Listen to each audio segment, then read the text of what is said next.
you will be leaving? I will be leaving at 11:30.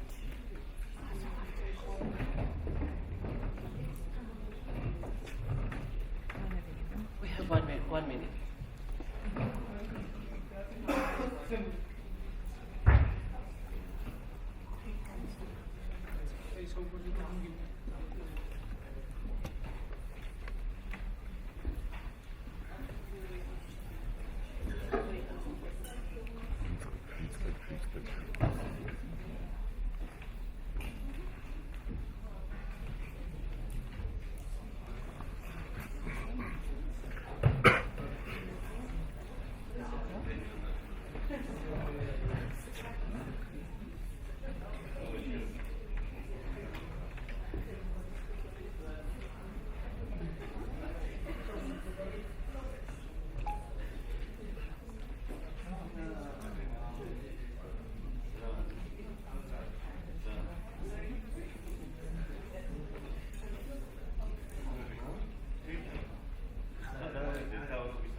Yes.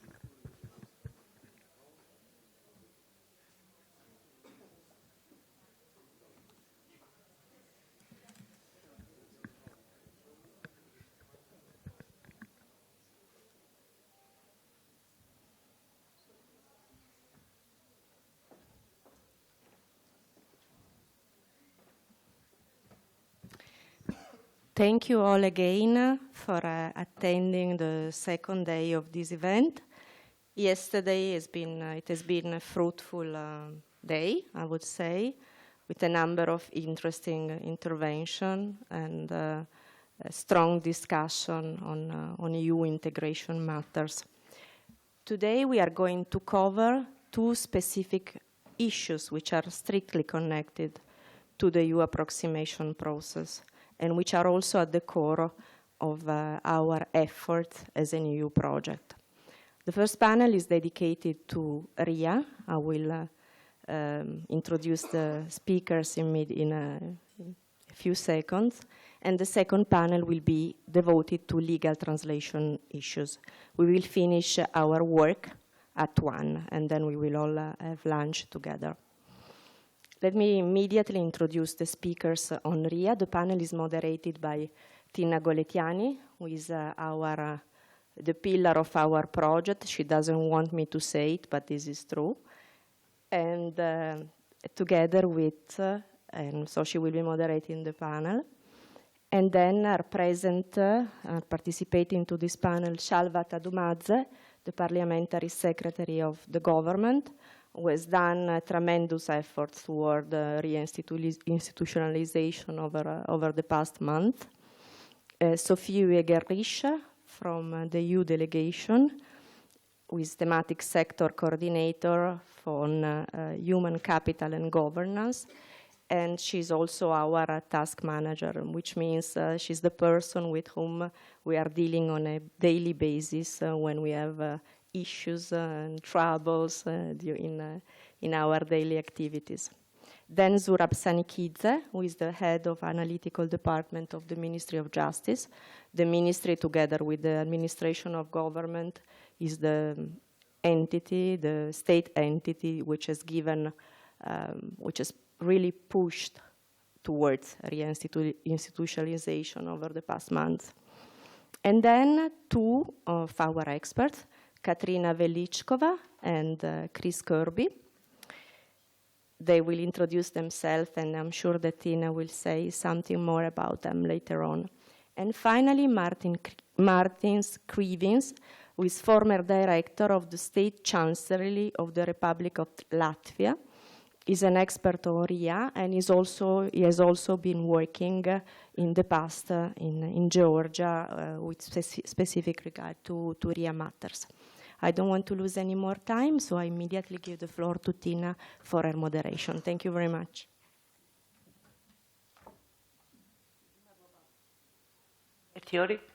Good. დიდი მადლობა ლიდა. მე მგონი დიდი და პირველ რიგში დიდი მადლობა მინდა მოგიხადოთ, რომ შემოგვიერთით დღეს დილით. ჩვენი დილის სესია ეთმობა, დათმობილია ალბათ ერთ-ერთ ყველაზე საინტერესო, ინოვაციურ და ყოვლის მომსვლელ რეფორმასთან საქართველოში, რომელიც არის რეგულირების ზემოქმედების შეფასება, ასეთ ეგრეთ წოდებული RIA. RIA-ს მიზანი არის ხელი შეუწყოს კანონ შემოქმედებს და პოლიტიკური გადაწყვეტილებების მიმღებებს ეფექტიანი და ქმედითი რეგულაციების მიღებაში, რომლებიც დაფუძნებული არის მტკიცებულებებზე და ზოგადად კითხვა დასვას, რამდენად ასეთი რეგულაციური ჩარევა არის მართებული. ალბათ დღესდღეობით საქართველოს სამართალ შემოქმედების პროცესში ჩართული ყველა აქტორი თანხმდება იმაზე, რომ ასეთი ეს რეფორმა არის აუცილებელი და მართებული, თუმცა ალბათ მცდარი არ ვიქნებით თუ ვიტყვით, რომ თავისთავად ზეგავლენის შეფასების ელემენტები არის სამართალშემოქმედების განუყოფელი ნაწილი, დღევანდელი საქართველოს სამართალშემოქმედების პროცესის განუყრელი ნაწილიც და ერთ-ერთი მთავარი ელემენტიც, თუმცა დღესდღეობით ჩვენ გვაქვს ესეთი სიტუაცია, როდესაც ეს ელემენტები თუ ეს ტექნიკები არის გაბნეული. მთლიანად პროცესის ფარგლებში და არ არის ერთიანი ჰოლისტიკური მიდგომა ამ საკითხთან დაკავშირებით, რაც თავისთავად ზღუდავს ეფექტიანობას. შესაბამისად, ძალიან მნიშვნელოვანია ის გადაწყვეტილება საქართველოს მთავრობის, რომ გაუკეთოს რეგულირების ზემოქმედების შეფასებას ინსტიტუციონალიზაცია საქართველოში და მნიშვნელოვანია ეს იმიტომაც, რომ ეს არ არის პირველი მცდელობა მთავრობის, ძალიან დიდი ხნის განმავლობაში მთავრობა ცდილობდა სხვადასხვა დონორების მეშვეობით ამ პროცესის ინსტიტუციონალიზაციას, თუმცა მარგინალური პოლიტიკური მხარდაჭერის გამო ვერ მივიღეთ პოზიტიური შედეგი, ამიტომ ძალიან მნიშვნელოვანია ის გადაწყვეტილება, დაახლოებით 2014-2015 წლების გადაწყვეტილება, როდესაც მთავრობამ მიზანშეწონილად მიიჩნია და საჭიროება დაინახა რიას საქართველოს სამართლებრივ სივრცეში ინტეგრირების და ძალიან ქმედითი ნაბიჯებიც გადადგა. მე მგონი წარმომადგენლები ჩვენი დღევანდელი სესიის ამაზე ისაუბრებენ. იგეგმება პირველი ნაბიჯები და არა პირველი რამოდენიმე ნაბიჯი უკვე გადადგმული არის ამ რეფორმის მიმართებით. მეორეს მხრივ დონორების და საერთაშორისო ორგანიზაციებიც ძალიან აქტიურად არიან ჩართული ამ პროცესში, მხარდაჭერას ახორციელებენ მთავრობის, როგორც მეთოდოლოგიური დოკუმენტების შემუშავების კუთხით, ასევე ტრენინგებისა და ცნობიერების ამაღლების, როგორც საჯარო სექტორში, ასევე საჯარო სექტორის მიღმა, იმიტომ რომ სხვა აქტორებიც არიან განუყოფელი ნაწილი რიას პროცესის. შესაბამისად, ეს დღესდღეობით გვაქვს ძალიან კარგი დინამიკა ამასთან დაკავშირებით და მე მგონი ამ დინამიკის შედეგად შეიძლება კარგი შედეგი დავდოთ უახლოეს მომავალში. არ წავიღებ თქვენგან მეტ დროს და გთავაზობთ ასეთ ფორმატს სესიის მონაწილეებისათვის, რომ ცოტა დინამიური სესია გამოგვივიდეს, იმიტომ რომ დარწმუნებული ვარ ძალიან ბევრი საკითხია, რომელიც არის მნიშვნელოვანი და რომელიც გამოიკვეთა როგორც მნიშვნელოვანი, მაგალითად ჩვენი პროექტის ბოლო 2 წლის განმავლობაში მოღვაწეობის შედეგად. დავსვავთ კითხვა-პასუხის რეჟიმში, რომ ჩავატაროთ ეს სესია. მე როგორც მოდერატორი ავიღებ ჩემ თავზე უფლებამოსილებას, რომ პირველი რამოდენიმე შეკითხვა დაუსვა სესიის მონაწილეებს და რაღაც პერიოდის შემდეგ გავხსნით უკვე შესაძლებლობას, რომ მონაწილეებმა სამწესაზოგოებმაც დაუსვან შეკითხვა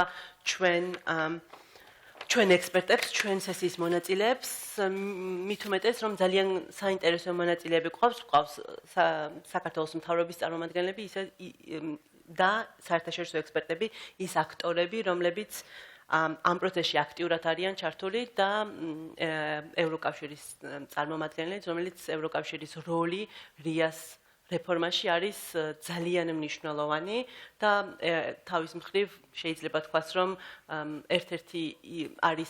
ერთ-ერთი მნიშვნელოვანი მიმართულება, რომელზეც ევროკავშირი ყოველთვის აკეთებდა აქცენტს და ეხმარებოდა საქართველოს მთავრობას. პირველი კითხვა, რომელიც მე სესიის მონაწილეებთან მექნება, მდგომარეობის შემდეგში, როდესაც ჩვენ ვსაუბრობთ რეგულირების ზემოქმედების შეფასებაზე, ძალიან ხშირად ეს ფრაზა ხვდება სხვადასხვა კონტექსტებში. მაგალითად, როგორც არის საზოგადოებრივი კეთილდღეობა, სტაბილური დემოკრატია, მდგრადი საინვესტიციო გარემო. რეალურად საინტერესოა რა როლს თამაშობს რეგულირების ზემოქმედების შეფასება გადაწყვეტილების მიღების პროცესში და სხვა ევროპულმა თუ ევროპის მიღმა ქვეყნებმა რა გზა გავლეს ამ მექანიზმის იმპლემენტაციის თვალსაზრისით, განსაკუთრებით იმპლემენტაციის პირველ ეტაპზე, იმ ეტაპზე, რომელზეც დღესდღეობით ჩვენ საქართველო გადის.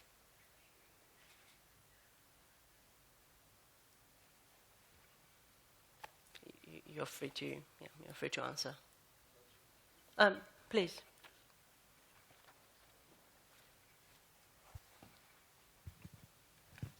Hi, so I'm Chris Kirby from the United Kingdom. Talk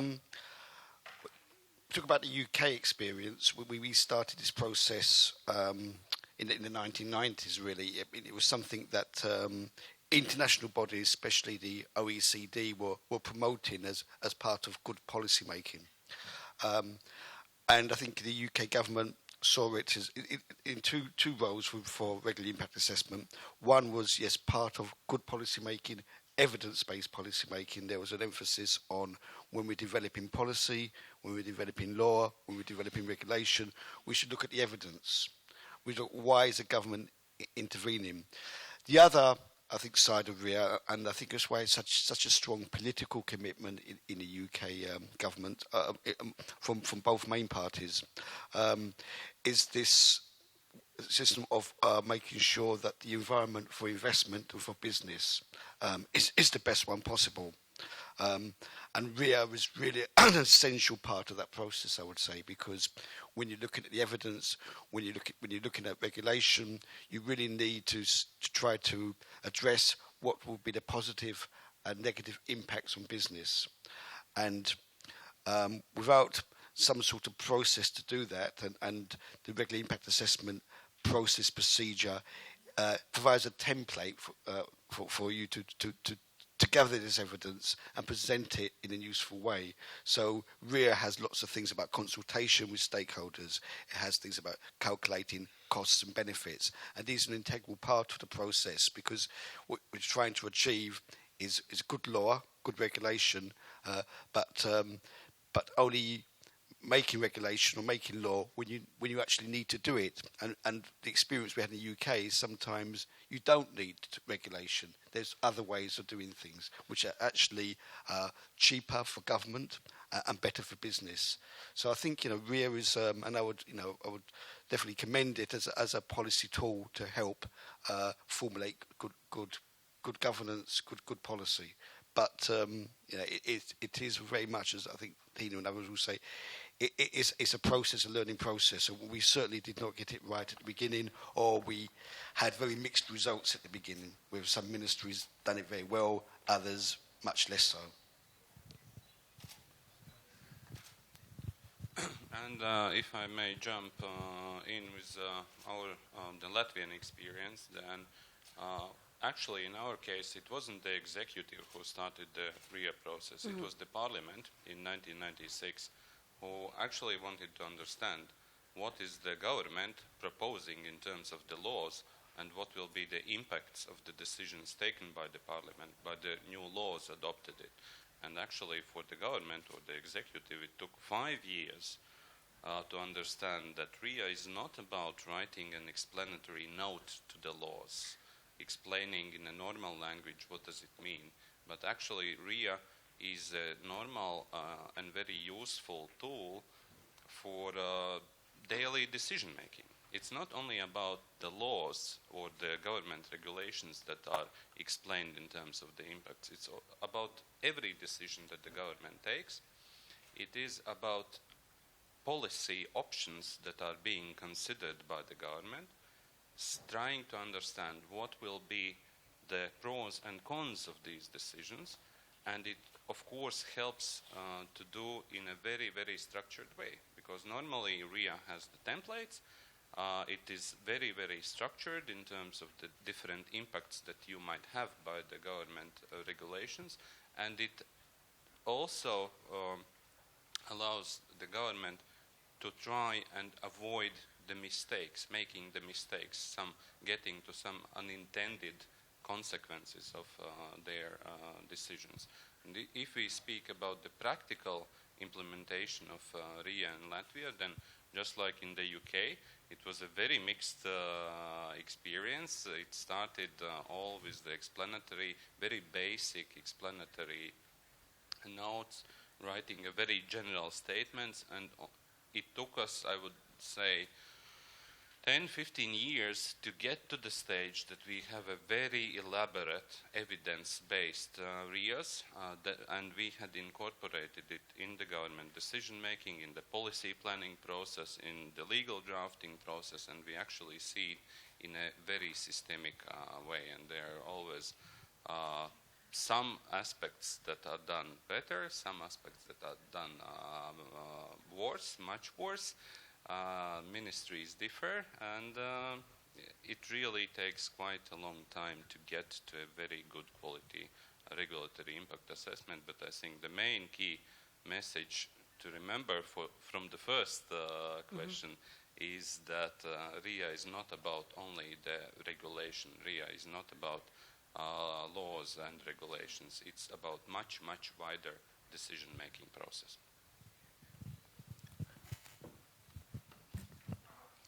And I would like to add here one more important aspect. In my country, in Bulgaria, it was impact assessment ex ante and ex post was introduced through EU support, pre-accession and structural funds funded projects. So it was somehow internally not imposed really, but it was something foreign to our policy making system.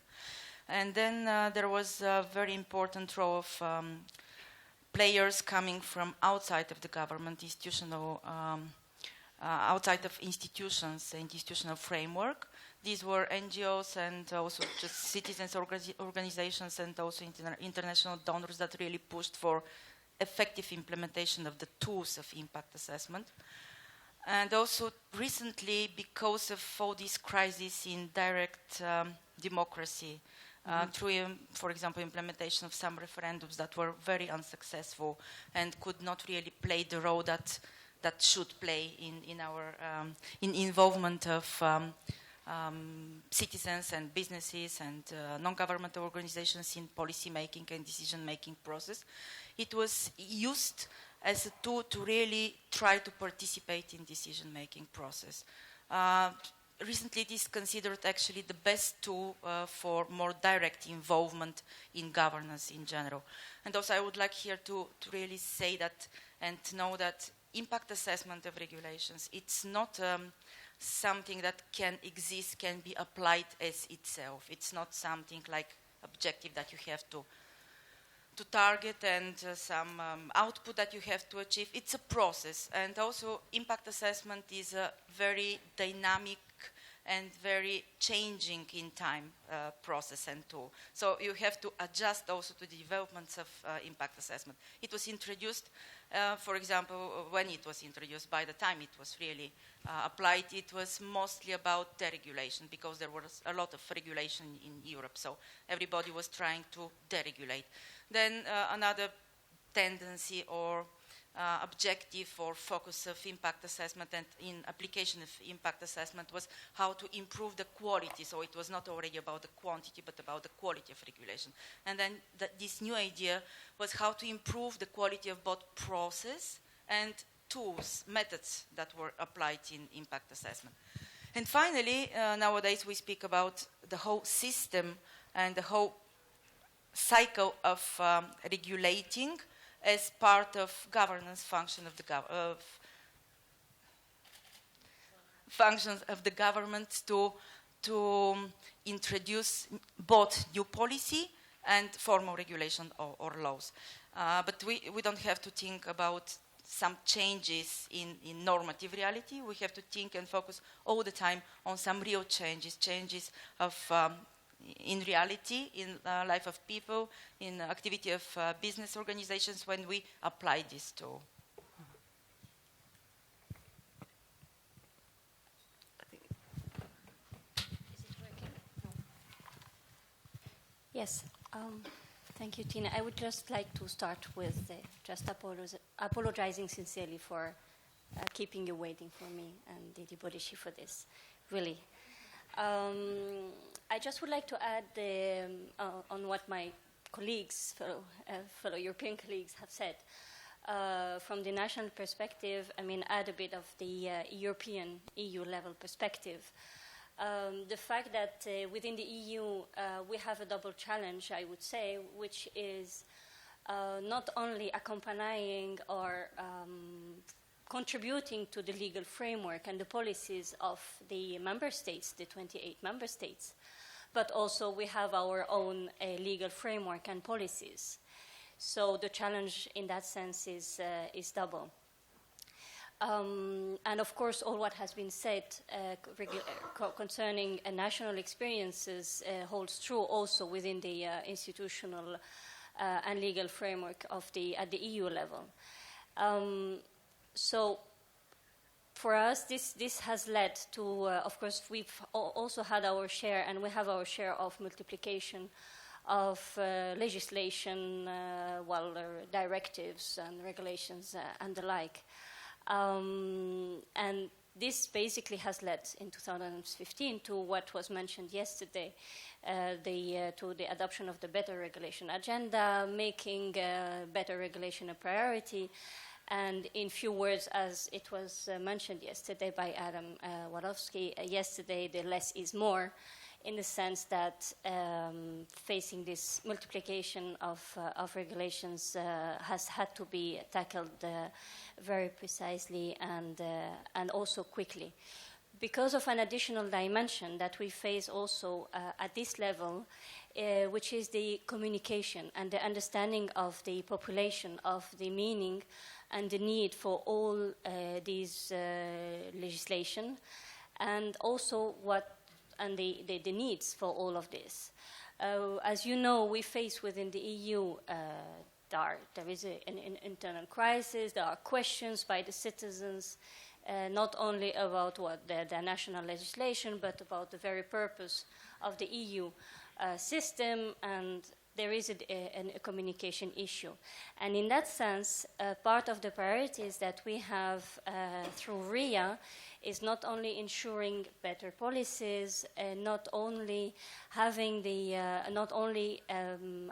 tool to balance the cost and benefits of each policy or legal or piece of legislation, but it is also about the democratic dimension, the inclusiveness dimension, the consultation dimension, but also the clarity of the policy itself.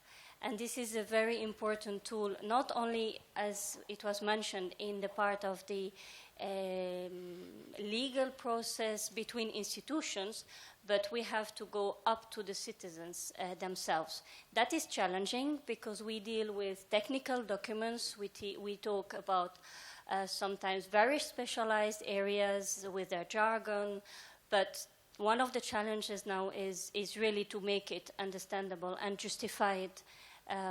justifiable for citizens, of course businesses, but citizens themselves.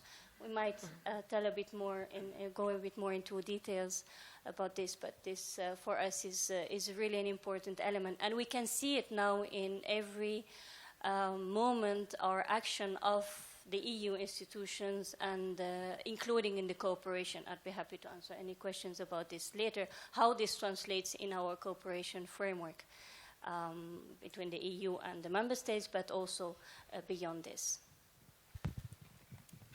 მოგესალმებით ყველას, პირველ რიგში ზურა სანიკიძე, იუსტიციის სამინისტრო. მინდა დავიწყო მადლობა მინდა გადავუხატო თქვენს პროექტს. ქალბატონ თიკო, ქალბატონ ლიდას, კატარინას და ყველა ექსპერტის კრისის და ყველა ექსპერტის ჩართულობით, იმიტომ რომ იუსტიციის სამინისტროს და ზოგადად მთავრობის ადმინისტრაციას და მთავრობას ძალიან გვეხმარება ამ RIA-ს, რეგულირების შეფასების, ზეგავლენის შეფასების მექანიზმის დანერგვაში და შემდგომ მის განხორციელებაში. მე მოკლედ ვიტყვი, იმიტომ რომ ვიცი ბევრი საკითხი გვაქვს განსახილველი და დრო არც ისე ბევრი. თავად სიტყვა ზეგავლენის შეფასება გვეუბნება თუ რას ემსახურება ეს ინსტრუმენტი, ანუ RIA-ს მოიხსენიებთ თქვენი ნებართვით უფრო მოკლე არის. ეს ეხმარება პირველ რიგში კონკრეტული კანონის, კონკრეტული ნაბიჯის, ესე ვიტყოდი, ის ანუ კანონამდეც იქცევა, მისი განხილვაში, დაგეგმვაში და იმის გაზომვაში თუ რა ზეგავლენა ექნება ამას ჩვენს მოქალაქეებზე და ჩვენს ქვეყანაზე. ამ თქვენი კითხვა იყო რა ასპექტით, მე ვიტყოდი ყველა, იმიტომ ეს იქნება როგორც სოციალური, ეკონომიკური, გარემოს კუთხით, სამართლებრივი, ანუ სხვადასხვა მექანიზმები არსებობს, სხვადასხვა ელემენტები, რაც უნდა გაიზომოს და ეს კი ამ ყველაფერს მივყავართ პოლიტიკის სწორად დაგეგმვაში. ანუ უპირველეს ყოვლისა ალბათ რომ უნდა გავცეთ პასუხი რა არის RIA, ეს არის პოლიტიკის სწორად დაგეგმვა, შეფასება პოლიტიკას რას მოიტანს ეს კონკრეტული ნაბიჯი სახელმწიფოსთვის და ხალხისთვის და მეორე ნაბიჯი ეს არის უკვე მისი განხორციელება იმპლემენტაციის შემდგომ რა კონკრეტული შედეგები მოიტანა ანუ გულისხმობ ex-ante და ex-post RIA-ს ნაწილებს, ანუ ერთი როდესაც მისი დაგეგმარება ხდება, ამას რა გავლენა აქვს და მეორე უკვე როდესაც ის განხორციელდა და გვინდა რომ გავზომოთ მართლაც იყო თუ არა ის გავლენა, რასაც ველოდით, როგორი იყო ის შედეგი, რაც მივიღეთ, განსხვავდება თუ არა იგივე იმისგან, რასაც დაგეგმარების დროს გვქონდა. ამაშიც დაგვეხმარება RIA. ჩვენ ხშირად გვაქვს ძალიან მნიშვნელოვანი რეფორმა, რომელსაც ვახორციელებთ. პირველ ეტაპზე ამის დაგეგმვა ალბათ მეტნაკლებად, თუმცა RIA-ს შემდგომ ეტაპზე და ნაბიჯზე აიყვანს, რა თქმა უნდა, მაგრამ ხორციელდება.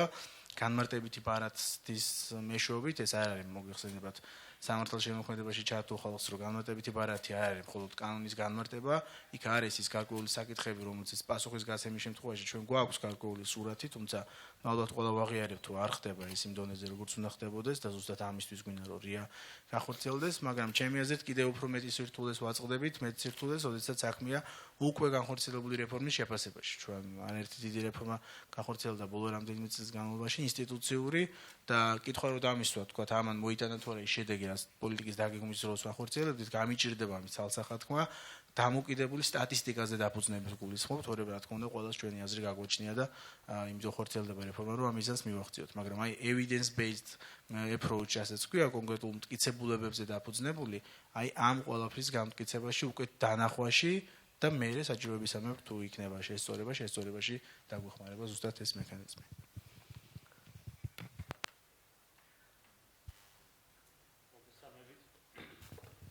მოგესალმებით, დიდი მადლობა ორგანიზატორებს ამ შესაძლებლობისთვის, დიდი მადლობა ექსპერტებს, რომლებიც გვიწევენ თვალსდაუდებელ დახმარებას იმისთვის, რომ ჩვენ გარკვეულწილად დავაკმაყოფილოთ ის სტანდარტი, რაც ეგრეთ წოდებულ RIA-ს ახასიათებს. ძალიან მნიშვნელოვანია კანონშემოქმედებით პროცესში აღნიშნული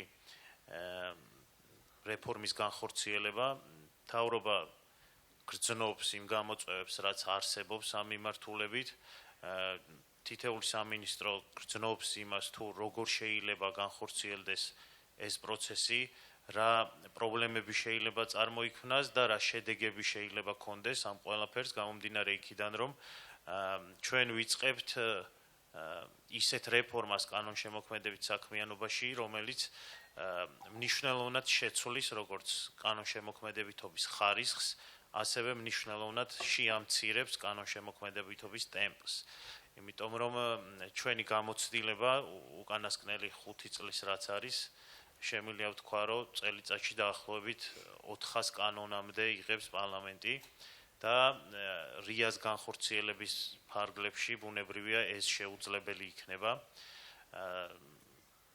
ჩვენმა ექსპერტებმა ისე დახატეს, რომ ცოტა შემეშინდა, ხوارჯობია რომ თავი შევიკავოთ, იმიტომ რომ ეს არის დიდი პროცესი, ბევრი წლები ჭირდება იმისთვის, რომ მივხვდეთ სად და როგორ გავაკეთოთ, მაგრამ ერთი რაც მე იმედება არის ის, რაც ზურამ აღნიშნა, რომ ჩვენ არ ვიწყებთ ნულიდან. მე შემიძლია ვთქვა, რომ 2012 წლის შემდეგ მთავრობას ცოცხლად მოწმევარ ამის, როგორ შეცვალა დამოკიდებულება მთავრობამ განმარტებით ბარათთან მიმართებაში. პირველი იყო ის, როდესაც მთავრობა მოითხოვა, რომ ეს დოკუმენტი არ უნდა იყოს ესეთი შაბლონი და განმარტა, რომ მას უფრო მეტი ინფორმაცია ჭირდება მაშინ, როდესაც მთავრობის აქტს განიხილავს ან კანონს განიხილავს იმისთვის, რომ პარლამენტში წარადგინოს. შესაბამისად მივიღეთ დავალება იურიდიული უზრუნველყოფის კუთხით, რომ შეგვექმნა ნორმები, რომლებიც დაავალდებულებდა სამინისტროებს ის ფორმა ჩამოეყალიბებიათ განმარტებითი ბარათის, რომელიც მინიმალურად უზრუნველყოფდა მთავრობის ინტერესს.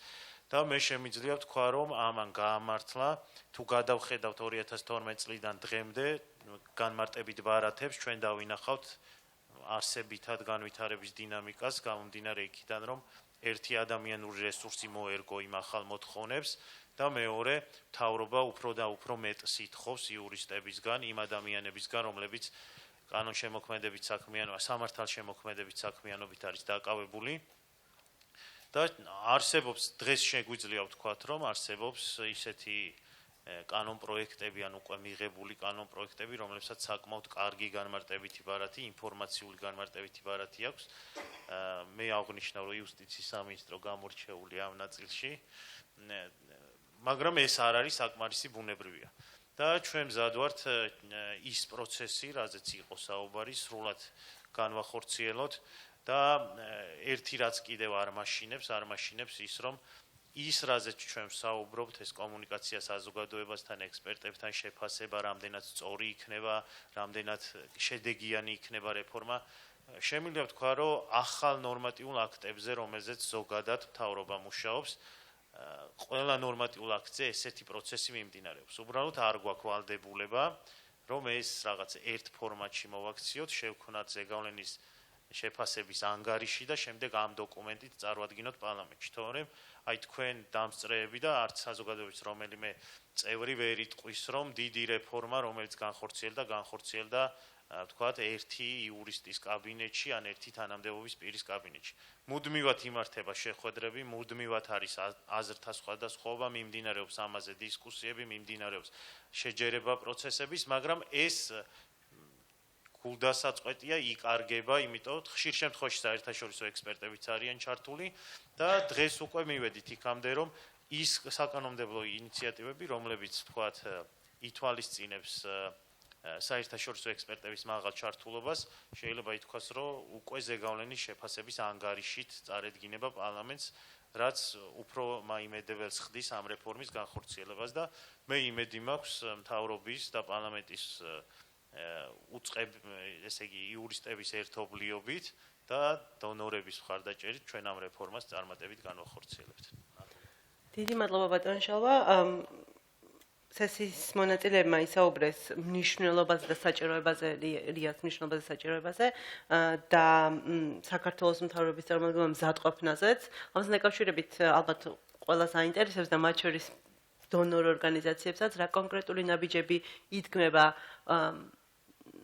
ან გადაიდგმება უახლოეს მომავალში რიას ინსტიტუციონალიზაციის თვალსაზრისით და როგორ უნდა გავაგრძელოთ თანამშრომლობა ამ საკითხთან მიმართებით. ამ საკითხზე პირველი დავიწყებ ზურას ნებართვით, ესე იგი იუსტიციის სამინისტრო საკმაოდ სერიოზულ სამუშაოს ასრულებს ამ მიმართულებით, თუმცა მთავრობის ადმინისტრაციას და კონკრეტულად საპარლამენტო მდივნის ოფისს კანონშემოქმედებით და ზოგადად სამართალშემოქმედებით საქმიანობაში გარკვეული კოორდინაციის ფუნქცია გააჩნია და ბუნებრივია ამ საკითხში სრულად ვარ ჩართული.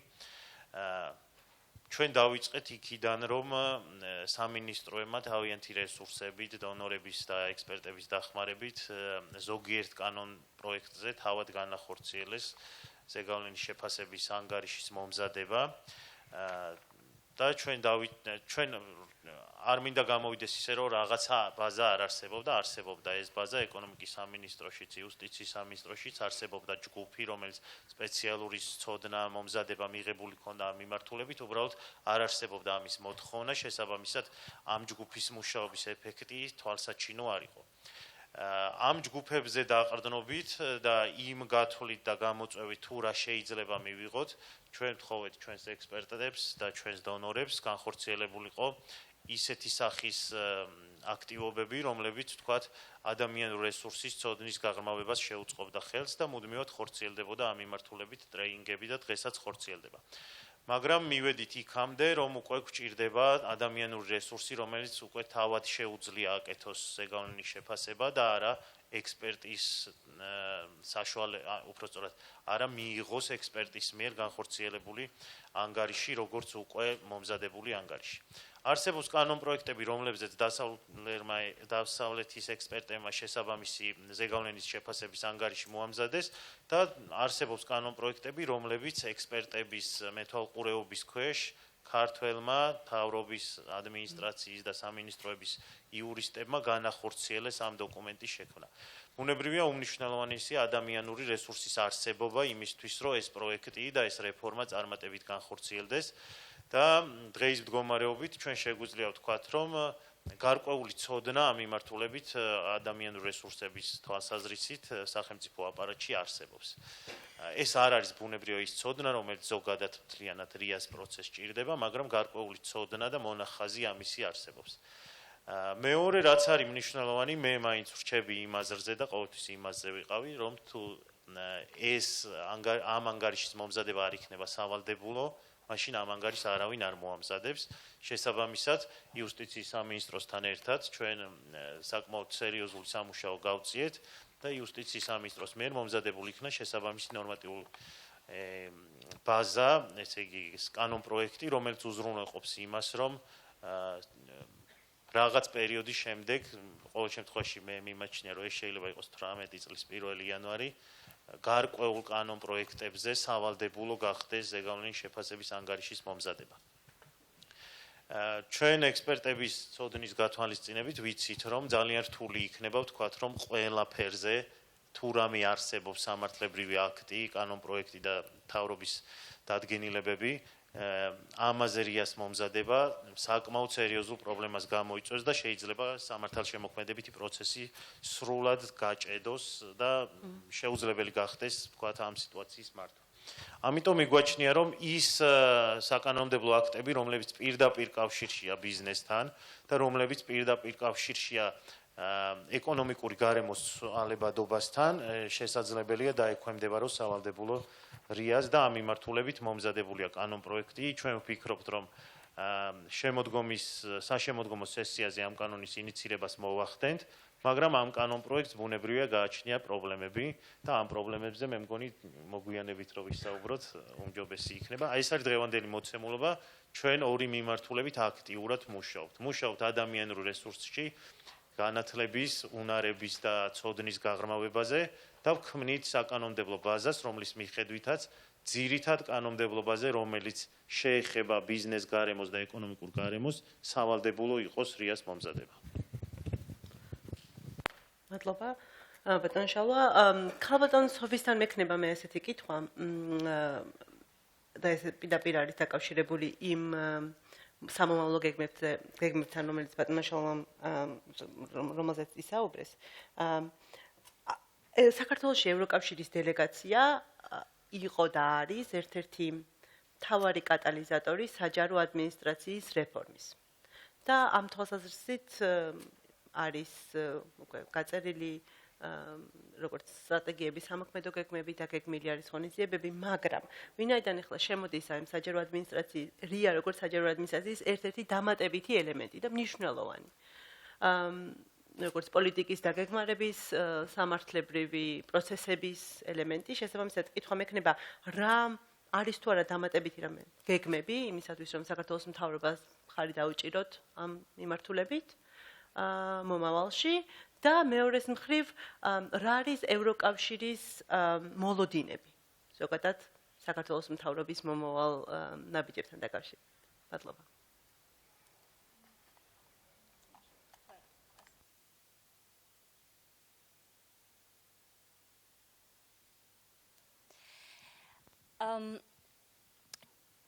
Actually, well, let me first underline the importance and the full recognition of the steps that Georgia is now taking towards the institutionalization of RIA as a systematic tool for the policies and particularly the laws, the piece of legislation. Because, I mean, for two reasons, we've talked about the importance that at the EU we give to such a tool. But also there is a full recognition within the EU on the efforts that are made by Georgia and as a matter of fact of Georgia within the region being really ahead in addressing the issue of better policy development. And in that sense, there is a real readiness for accompanying Georgia in that path. More specifically, actually, when we talk about RIA, we talk about better policy development. That means that beyond the existing projects that we have that currently are supporting the government and the parliament and other stakeholders in introducing and preparing for the introduction and the implementation of RIA. I mean, the two projects, the facility for the implementation of the association agreement, the legal drafting project to make it short, and through their teams. These are two major projects, but there is the other one which was mentioned yesterday, which is implemented by NDP, supporting the parliament in that sense for on different elements, including the legislative processes. Beyond this, RIA is currently addressed through all institutional support that we have, twinning projects as a matter of fact. Since they deal with legal approximation, this is one of the objectives of twinning projects, they necessarily deal with a better regulation and therefore the use of RIA. That is an element. Already also, when we are discussing budget support instruments, so sectoral programs that are to be addressed through budget support instrument, budget support is all about support to national policies. And therefore, they very much will depend on how policies are defined, how they are evidenced, how they are budgeted. And then it means that the quality of the policy itself will determine the framework of the budget support and thus the program, sectoral program in agriculture, in economy, and of course the overall public administration reform program. So in that sense, we're using the issue of the use of RIA is of course at the heart of the definition of programs through this that support national policies. For the future, this will hold true in the sense that all the elements I've mentioned, twinnings, are to continue, and the same for programs in the sectors, including with the budget support instrument. But there is a more clarity now from the EU perspective of how to streamline the approach and the definition of programs and the requirement, and how to mainstream now and ensure that the methodology, the unified methodology that has been adopted by the government will be applied and used throughout each and every sectoral project. That is a very important element. That means that internally, when we discuss about any project, any program, we ensure that there is a reference to this transversal work that is being done, to the institutionalized approach that the government, together with the parliament, are establishing, so that there is a consistency in the approach, in the requirement, but also in the work that needs to be done, because we're fully aware that it's something to adopt a tool, but there is the whole challenge of implementing it. That means preparing the teams at the national level to use it. So that is an element. The other element, as you rightly mentioned, Tina, is that we currently, through our current program supporting public administration reform, this is also one of the components. The third element I would like to mention, which is very important, is our support through Sigma. Because, as you know, Sigma is a program that deals with governance, and Sigma has developed, upon request from the EU, principles, has framed the conceptual framework of public administration, which materialize in the so-called EU principles for public administration, and policy development is one of the pillars. And when we talk policy development, of course we talk amongst other elements, but very much about regulatory impact assessment and better policy making. And Sigma are the pool of experts and knowledgeable persons from member states that can accompany and that are already mobilized to accompany Georgia in including and regulatory impact assessment and accompanying all these efforts for better policy making. So there are already work that has been done, that will continue to be done through Sigma for this mainstreaming approach. This is in few words. Thank you. მე მგონი ალბათ სოფიამ ძალიან მნიშვნელოვანი ასპექტი გააკეთა, ასპექტს გაუსვა ხაზი, რომ მნიშვნელოვანია არა მხოლოდ სიტყვაზე ნორმატიულ ბაზაში მოხდეს რეგულირების ზემოქმედების შეფასება, არამედ იყოს მეთოდოლოგიური ბაზაც იმისათვის, რომ შემდგომ სამინისტროებმა თუ სააგენტოებმა განახორციელონ, გამოიყენონ ერთიანი ჰოლისტიკური მიდგომა. ამასთან დაკავშირებით ერთი საკითხი მინდა მე წამოვწიო, რომელიც ჩვენთვის ძალიან მკვნეულია, როგორც ბატონმა შალვამ თქვა, ერთ-ერთი მიმართულება, რომელიც ჩვენი პროექტი და სხვა დონორი ორგანიზაციები მუშაობენ, არის კადრების მომზადება. კადრების მომზადება, როგორც პრაქტიკამ გვაჩვენა, ყველაზე კარგი პრაქტიკა არის ეგრეთ წოდებული საპილოტე ზეგავლენის შეფასების ანგარიშების მომზადება კონკრეტულ კანონ პროექტზე.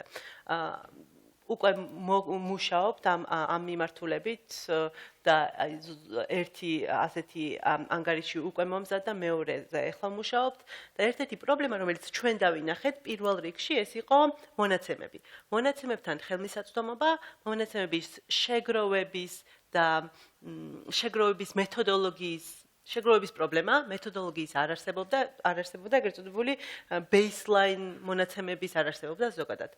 აქედან გამომდინარე, მე მინდა დავსვა კითხვა, რამდენად მნიშვნელოვანი არის მონაცემების ხელმისაწვდომობა ზოგადად რეგულირების ზემოქმედების შეფასების მექანიზმში და როგორია სხვა ქვეყნების გამოცდილება აი ესეთი სტრატეგიების შემუშავებაში და შემდგომ დანერგვაში, როგორ უნდა მოხდეს, რა მაგალითები, კარგი და ცუდი მაგალითებია ამასთან მიმართებით და რა რეკომენდაციები შეიძლება მივცეთ მთავრობას, რომ გადადგას, დაიწყოს ამ მიმართულებით მუშაობა.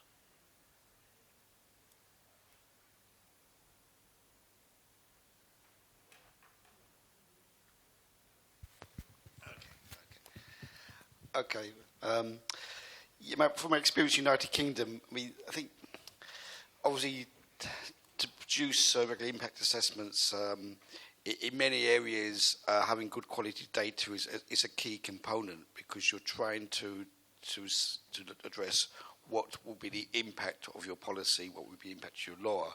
You need to establish a baseline, like a do-nothing approach, and test that against. So there's always this search for good quality data. The UK has a sort of well-established, obviously, statistical service, and in many areas, the data is readily available. Colleagues in London who are doing REARS at the moment, they have the tools available. They have the manuals on how to develop a regular impact assessment.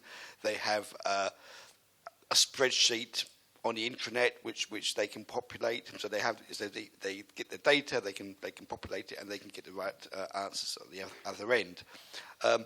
So generally that works, but not always. I mean, there's many areas where we're doing regular impact assessments where the data doesn't exist, or it's only sketchy. And if you look, when I look at impact assessments across the UK or across the different ministries, many will say that the data is not available.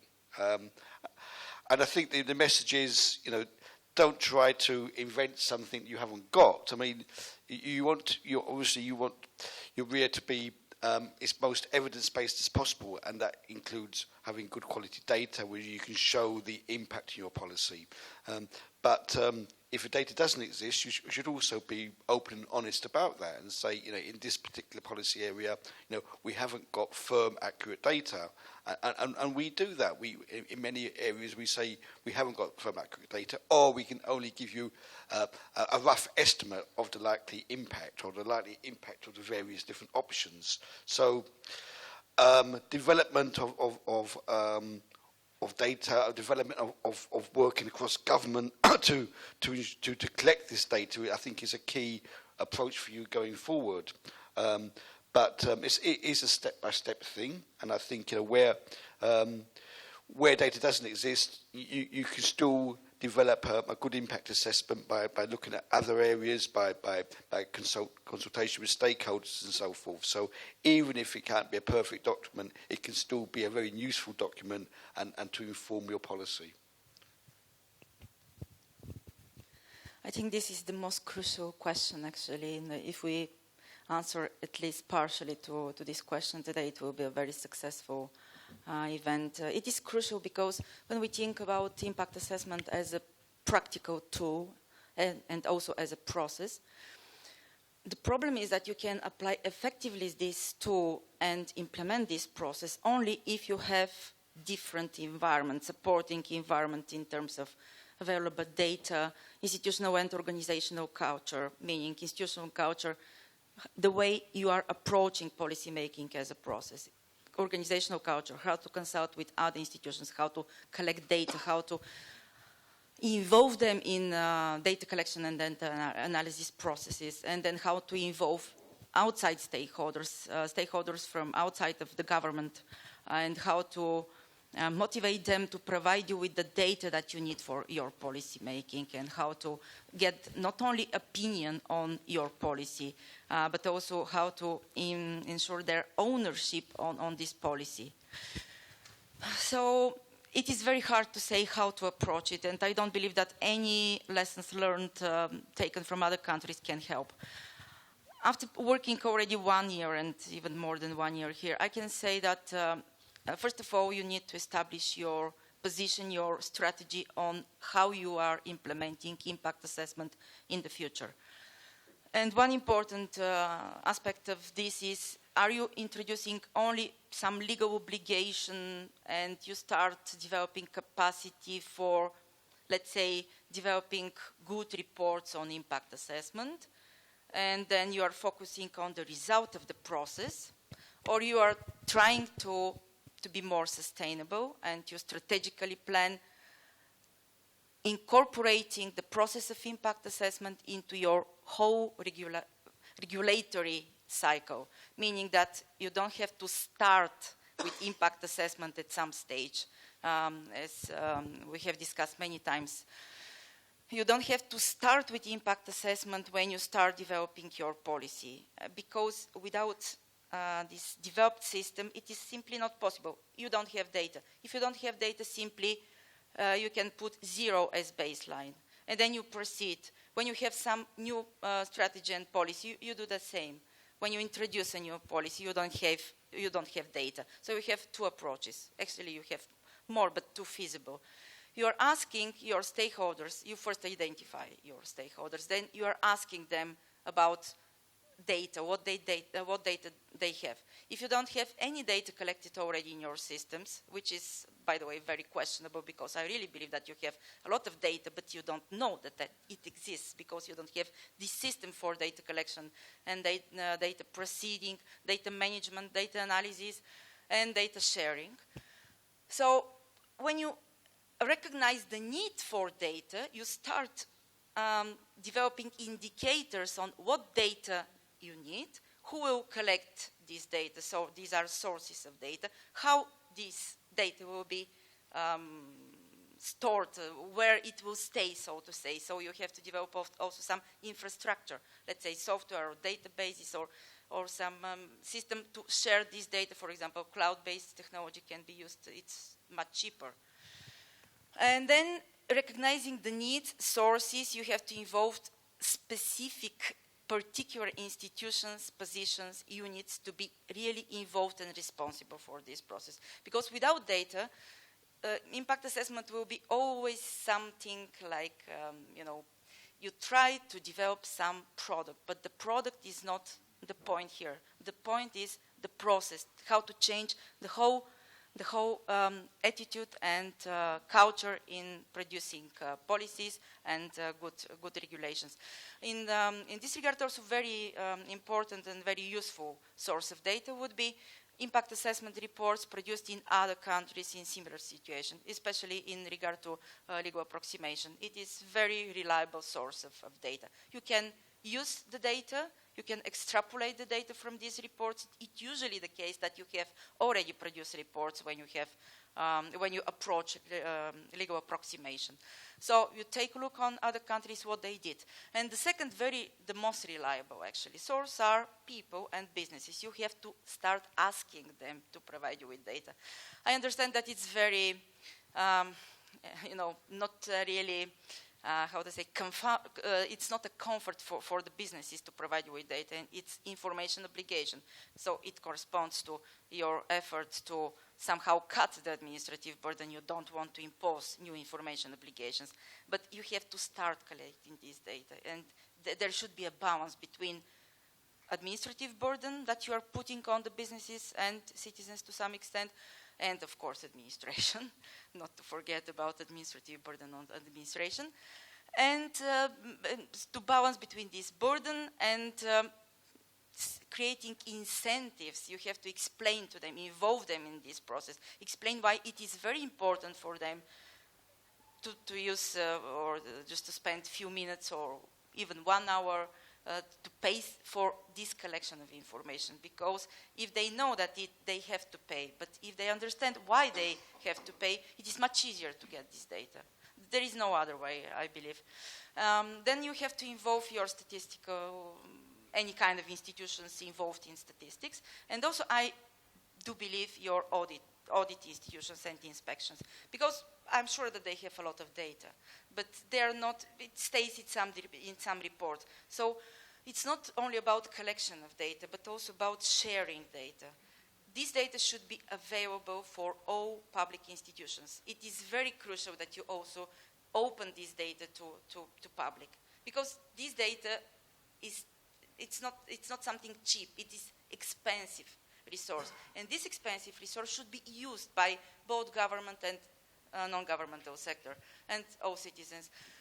So it's a process. You have to start to develop your strategy. It is very important to have strategy, and also it is very important that this strategy is shared with others. So everybody is involved in this process. So you can use the data, but it should be processed in data, in electronic data, so it's usable. If it stays in some reports, printed documents, it's dead. You paid for it, but nobody can use it. So you have to change your approach to data. You have to realize what is data, actually. This is the most important thing. დიდი მადლობა ექსპერტებს. მეც მოგახსენებთ მოკლედ, ბუნებრივია სტატისტიკა ალბათ იმაზე უფრო მეტად მნიშვნელოვანია, ვიდრე ჩვენ წარმოგვიდგენია. თითოეული ჩვენგანი ალბათ ამეთახვებით ყოველდღიურად ვიღებთ გადაწყვეტილებებს, ნებისმიერ უწყინარ გადაწყვეტილებას გულისხმობ და ეს გადაწყვეტილება თითოეული მათგანი უნდა იყოს, ვიტყოდი, ინფორმირებული და რაღაც კონკრეტულ მტკიცებულებებზე დაფუძნებული. მით უმეტეს, როდესაც საქმე ეხება პოლიტიკურ გადაწყვეტილებას და სახელმწიფო გადაწყვეტილებას. აი ამ ინფორმირებულობის გამტკიცების, მტკიცებულებების შემოტანის და აი ზუსტად მტკიცებულებებზე დაყრდნობით გადაწყვეტილების მიღების და შემდგომ ისის შეფასების თავარი ერთ-ერთი თუ ყველაზე არა ალბათ კრიტერიუმი არის ზუსტად სტატისტიკა და ციფრები. მე ეს არის ზუსტად ის განსაზღვრელი ინდიკატორი, რაც გვეხმარება როგორც ბეიზლაინის, ანუ საწყისი მოცემულობის შეფასებაში, ასევე მერე პროგრესის და თუგინ რეგრესის შეფასებაში, მით უმეტეს მაშინ, როდესაც საქმე ეხება ისეთი მექანიზმის დაფუძნებას და შემოტანას, რომელიც ეკონომიკურ და სოციალურ გარემოს აფასებს და მის ფაქტორებს განსაზღვრავს სხვა ფაქტორებთან ერთად. მეორე მაგალითი შემიძლია ძალიან მოკლედ გავიხსენო, ანალიტიკური დეპარტამენტი იუსტიციის სამინისტროში ასევე არის სისხლის სამართლის საბჭოს და ანტიკორუფციული საბჭოს სამდივნო. როდესაც ჩვენ ვიზა ლიბერალიზაციის ფარგლებში მუშაობდით, ანტიკორუფციული იყო ერთ-ერთი მთავარი ბენჩმარკი, მოგეხსენებათ, რომელიც წარმატებით შესრულდა. იქ მახსოვს მამხილებლებთან მიმართებაში იყო კონკრეტული ჩვენი შესაძლებელი სამუშაო, რომელიც იყო საკანონმდებლო ბაზის ერთი მხრივ და მეორე მხრივ უკვე კონკრეტული სტატისტიკის. ანუ რაც ცვლილებები მოიტანა მართლაც იმან, ეს პატარა რია იყო, შეიძლება იყოს სკრინინგი, ანუ შევიმუშავეთ საკანონმდებლო ცვლილებები და მივიღეთ თუ არა კონკრეტული პრაქტიკა, ანუ იმპლემენტაცია, რომელიც მეორე ფაზაზე მოგეხსენებათ შეფასდა ევროკომისიის მიერ. ჩვენი შესაბამისი გენერალური ინსპექციების და ყველა სამინისტროს საჯარო სამსახურის ბიუროს და ყველა ჩართულობით წარმოადგენთ ის კონკრეტული სტატისტიკა, რომელიც ბოლოს 2015 წლის ცვლილებებმა მოგვცა და მე მახსოვს გაკვირვებული სახეები ჩვენი ექსპერტების, ეს იყო მნიშვნელოვანი ალბათ მენტალიტეტის, ინსტიტუციური მენტალიტეტის ცვლილება ჩვენ საზოგადოებაში, იმიტომ რომ მამხილების ინსტიტუტი მოგეხსენებათ ჩვენი წარსულიდან, ცუდი წარსულიდან გამომდინარე, ჯერ კიდე არ ითვლება კარგ ცევად, ესე ვთქვათ, და ხალხი ეედება მხილებას, თუმცა მამხილებელი არის ერთ-ერთი მნიშვნელოვანი ანტიკორუფციული მექანიზმი და გამჭვირვალობის მთავარი განსაზღვრელი ფაქტორი. ანუ იმ სტატისტიკამ ისე თქვა მინდა, რომელიც ზუსტად დაგვეხმარა ჩვენ იმის შეფასებაში, იყო თუ არა სწორი რეფორმა ერთი მხრივ და მეორე მხრივ არის თუ არა რამე კვლავ საჭირო სამომავლოდ რომ შეიცვალოს, მთავარი ფაქტორი მტკიცებულება იყო ზუსტად სტატისტიკა. ასევე ინსტიტუციური მიდგომას ჩვენ ვამყარებთ სისხლის სამართლის საბჭოს ფარგლებში, თუმცა ამ ეტაპზე ჯერჯერობით არასრულწლოვნებით დავიწყეთ, შეიქმნა სამუშაო ჯგუფი სისხლის სამართლის საბჭოს ფარგლებში, არასრულწლოვანთა სამუშაოს ქვეჯგუფი, რომელიც მონაცემთა შეგროვებას, ამის დამუშავებას და ამის წარმოჩენას ემსახურება. ერთიანი ინსტიტუციური მიდგომა და ბაზა რო კონდეს, როგორც ინსტიტუტებს შორის, ასევე რაც თავარია საბოლოოდ უკვე ეს საერთაშორისო თუ შიდა არენაზე. ამით იმის თქვა მინდა, რომ დავასრულო, რომ ბუნებრივია სტატისტიკა არის მთავარი განსაზღვრელი, ასევე მთავარი განსაზღვრელი ამ სტატისტიკის სწორად შემუშავება და ერთიანი მიდგომის არსებობა. იმისთვის, რომ სხვადასხვა უწყებებს არ კონდეს, ეს არის ყველაზე მნიშვნელოვანი გამოწვევა ალბათ სტატისტიკის დამუშავებისას, არა მხოლოდ ჩვენთან ექსპერტები დავეთანხმებიან, ყველამ ეს გზა განულო, იმისთვის რომ მონაცემები იქნება ის ნებისმიერ მიმართულების, ყველა სახელმწიფო უწყებას კონდეს მსგავსი მიდგომა და ციფრებში ელემენტარულად მარტივად ვთქვათ არ იყოს განსხვავება, როდესაც უკვე სტატისტიკის შეფასებაზე მივალთ და დავასრულებ იმით, რომ ჩვენ ჭალბამაც ახსენა საპილოტო პროექტს ვამუშავებთ ევროკავშირის პროექტის დახმარებით. თავდება უკვე ძალიან მალე, მიმდინარე თვეში ალბათ უკვე გვექნება პირველი რეპორტი რიასის საპილოტე, რამდენიმე კანონ პროექტზე კეთდება რია. მთავარი არსი ეს არის წინასასამართლო პრობაციის ირგვლივ, ანუ წინასასამართლო პრობაციის რეგულირება ხდება და აი ამ კანონ პროექტებზე მათ შორის თქვა სისხლის სამართლის საპროცესო კოდექსზე ცვლილებებზე კეთდება რია და იქ არის ზუსტად უკვე თვალნათლივ დავინახეთ გასული რაღაც თეორიურის განმავლობაში თუ რაუდენ მნიშვნელოვანია სტატისტიკური მონაცემები, ნუ ამ კონკრეტულ შემთხვევაში თქვა პრობაციას და სხვა საკითხებს ეხებოდა, ნუ ხვალ შეიძლება სხვა საკითხებთან დაკავშირებით დაგვჭირდეს, რაუდენ მნიშვნელოვანია კონკრეტული ციფრები იმისთვის, რომ სწორი ინდიკატორი შევიმუშაოთ, სწორი გადაწყვეტილება მივიღოთ, როგორც დაგეგმვის და ბუნებრივია მერე უკვე როდესაც ეს კანონ პროექტი უკვე კანონად იქცევა მისი იმპლემენტაციის საბოლოო შეფასებისას.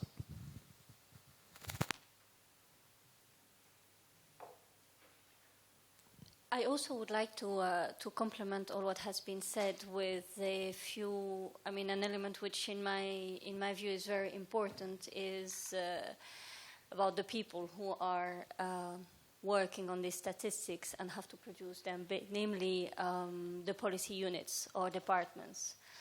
One of the challenges is certainly producing these statistics or the data, but one of the elements is being prepared to ask oneself the right questions about what are the important data that would fill the elements of the policies and the questions that are raised when any sector or ministry or agency has to work on a specific topic. So that requires basically not only structures to be in place, but working processes to be also clear about what is the mandate of each and every structure within a ministry or an agency, because producing statistics or data can be in the hands of one team, while analyzing them or monitoring the use and the changes of these data can be in the hands of another department or another unit. So it challenges, not only the issue of the big agencies or stakeholders in producing statistics, but also internally how the agencies themselves are organized in that sense, but also how the teams are prepared and are skilled with the in this production of data and analysis. And here I come again to the question of being and of asking oneself, or being prepared to ask oneself the relevant questions in order to know where to go, where to look at.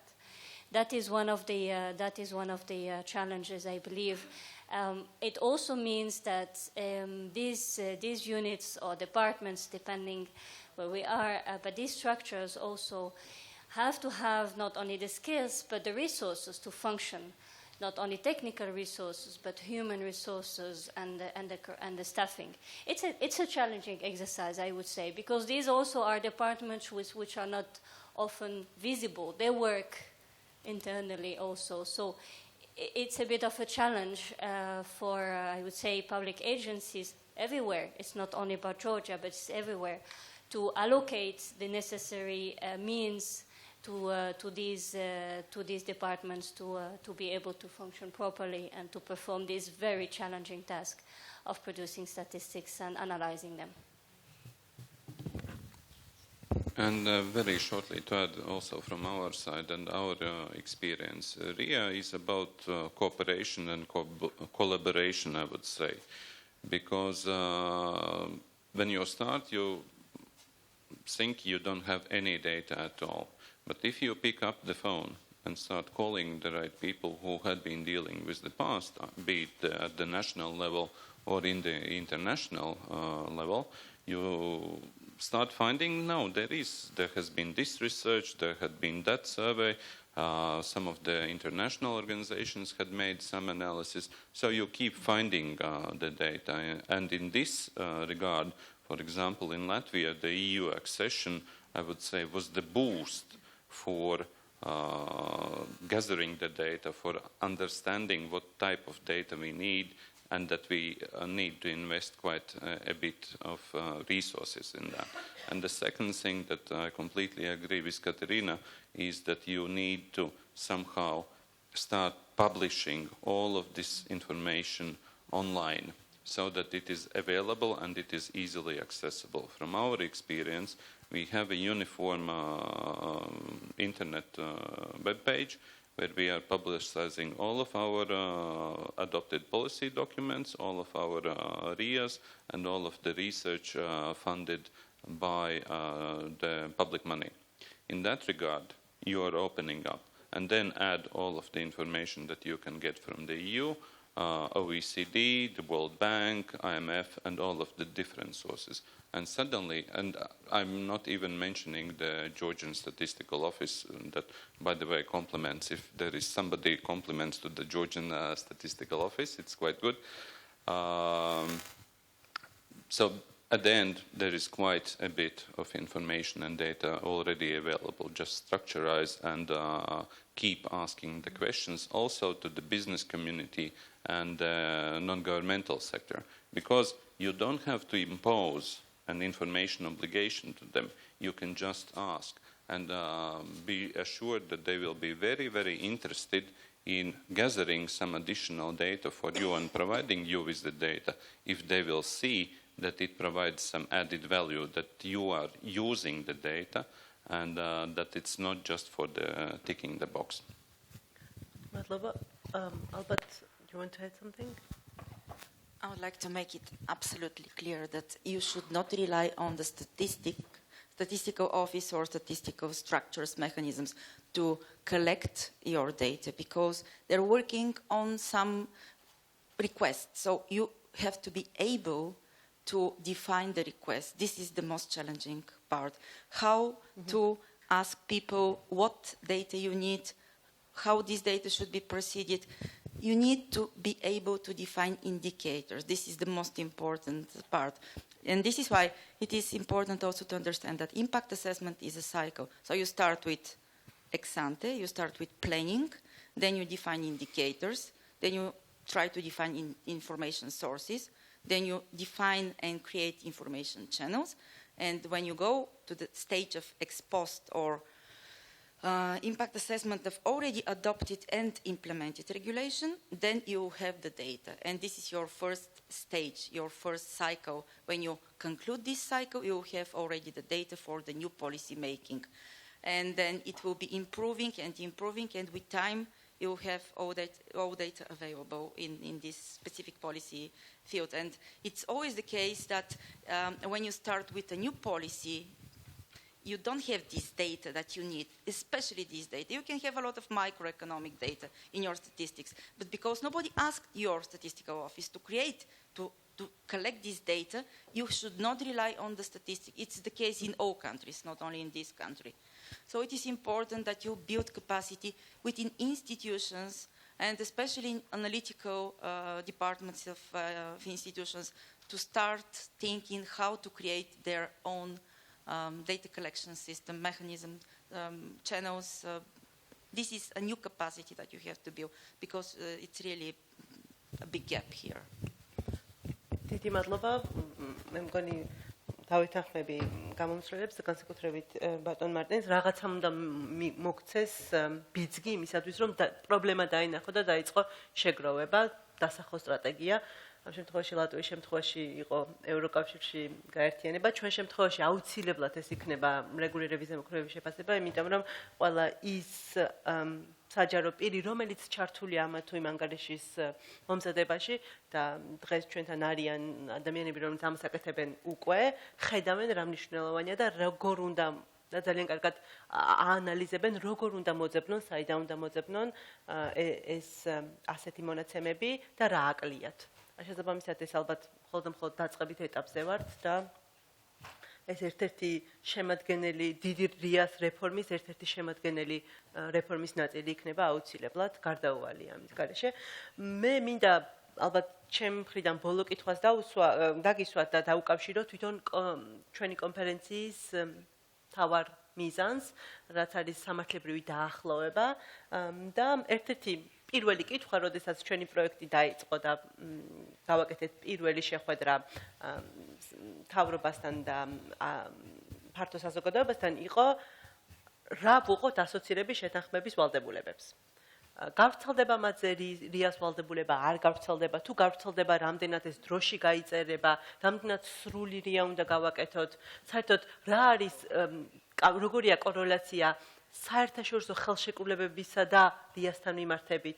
ეს არის ის საკითხები, რომელზეც პასუხი ჯერჯერობით მაინც გაცემული არ არის. და არის მრავალი სხვა ქვეკითხვა თუ ხელმოსაზრება, აქედან გამომდინარე მე მივცე შესაძლებლობას ჩვენ სესიის მონაწილეებს, რომ ამ საკითხზეც იმსჯელონ და შესაბამისად დარწმუნებული ვარ, ამ საკითხზე ძალიან ბევრი კითხვა იქნება დამსწრე საზოგადოებისგან. Floor is yours.